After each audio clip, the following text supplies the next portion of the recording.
Vamos lá? Olá pessoal, espero que vocês todos estejam bem, espero que vocês estejam obedecendo às recomendações das ordens mundiais de saúde, fiquem em casa, né? É por isso que o nosso propósito é dar continuidade ao ensino e aprendizagem de vocês através desses vídeos de aula, tá bom? Lembrando que logo após o término dessa aula, eu vou passar um questionário de atividades, tá bem? E indicar páginas do módulo para que vocês possam responder em casa. Lembrando que vocês podem mandar suas dúvidas justamente para o grupo e no horário de aula, né, conforme o cronograma das aulas, eu tirarei todas as dúvidas de vocês, tá bom? Então vamos lá. Dando continuidade ao módulo, né, que a gente parou nas nossas aulas presenciais, vamos a partir de agora da página 36, tá bom? Me acompanhe.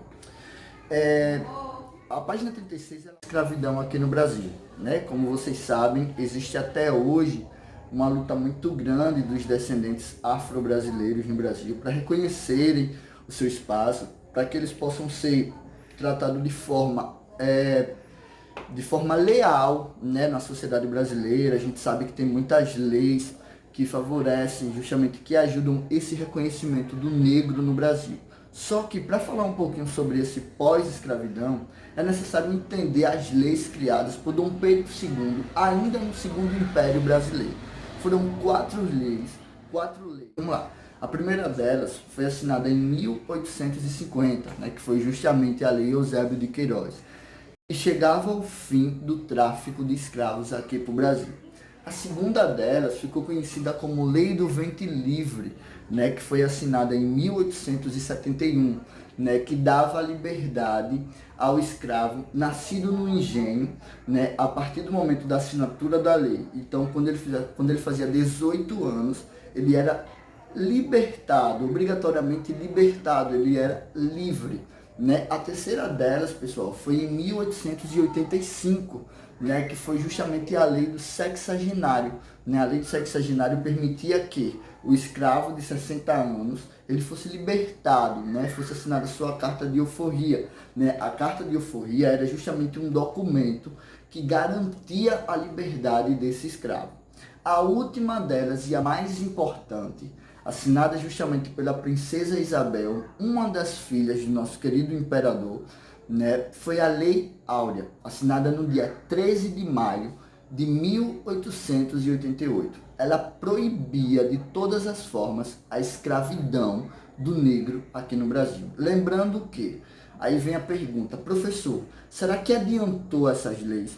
Pessoal, tem uma série de fatores, né, que contribuíram também para que essas leis não fossem muito respeitadas. Primeiro, um escravo no Brasil, ele tinha vida curta, né? Então, quase nenhum escravo chegava aos 60 anos. Aí a gente já tem uma falha na lei de sexagenário.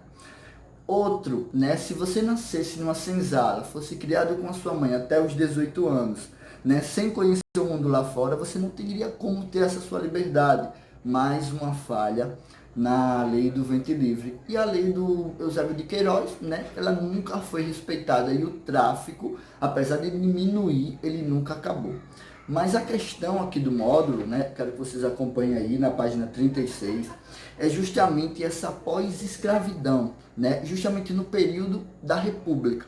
Né, como é que esses negros passaram a ser tratados após a escravidão, né, aqui no Brasil? Né, como vocês sabem até hoje, a sociedade quilombola brasileira, né, os negros do Brasil, os nossos afrodescendentes, eles lutam firmemente pela sua liberdade, né, pela sua autonomia na nossa sociedade. Né? Apesar de várias políticas educacionais, apesar de vários programas, apesar de várias medidas, né, o brasileiro ele ainda insiste em manter uma postura racista.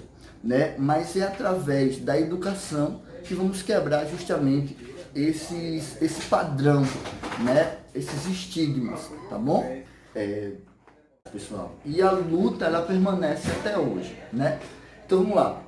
Entre 1820 até 1930, gerou aqui no Brasil uma ideia do branqueamento da população brasileira, né? A elite brasileira, ela exigiu que a nossa população ela se tornasse branca. Por quê?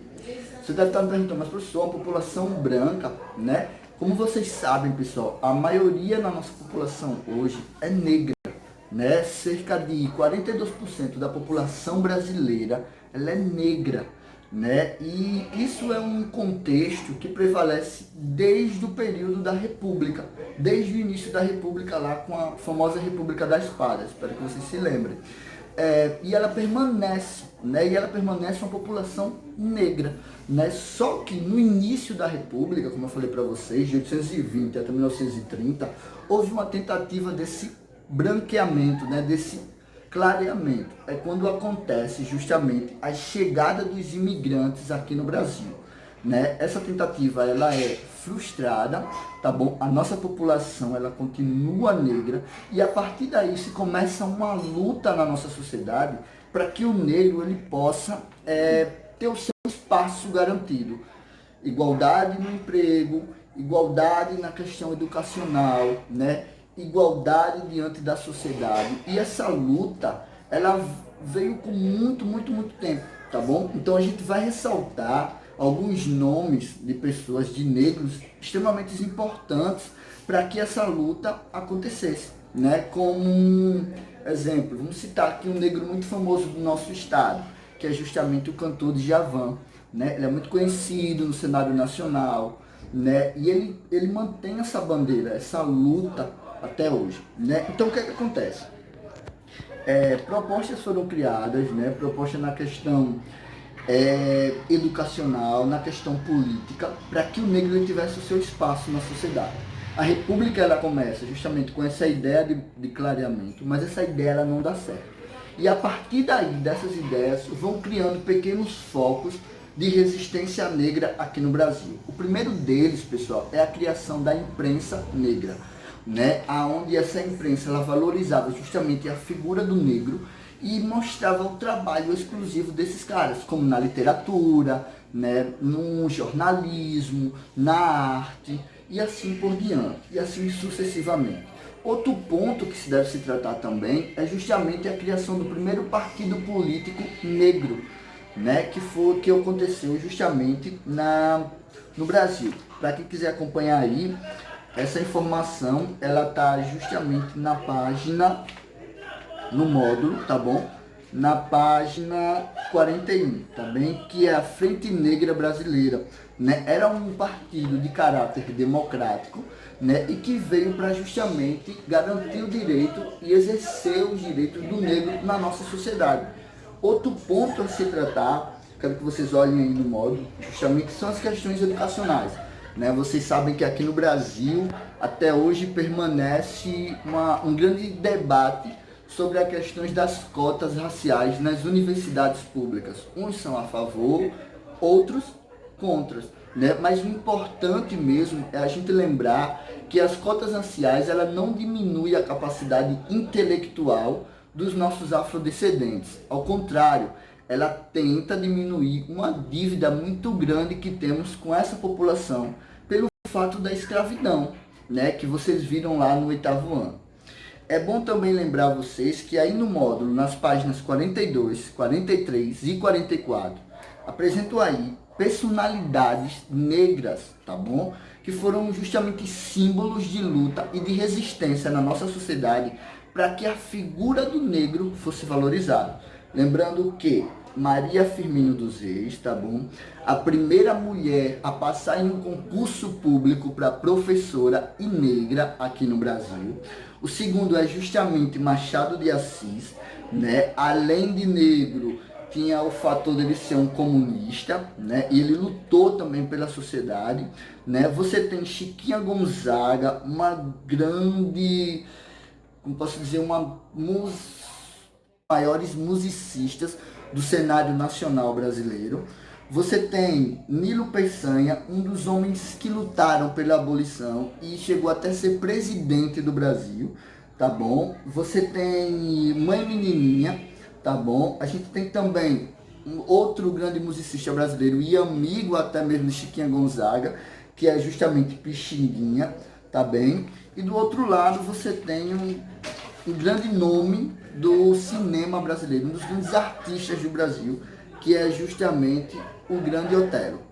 tá bom? Então, pessoal, para a gente encerrar a aula de hoje, eu quero que vocês aí em casa, tá bom? Abram agora o módulo na página 45, tá bom?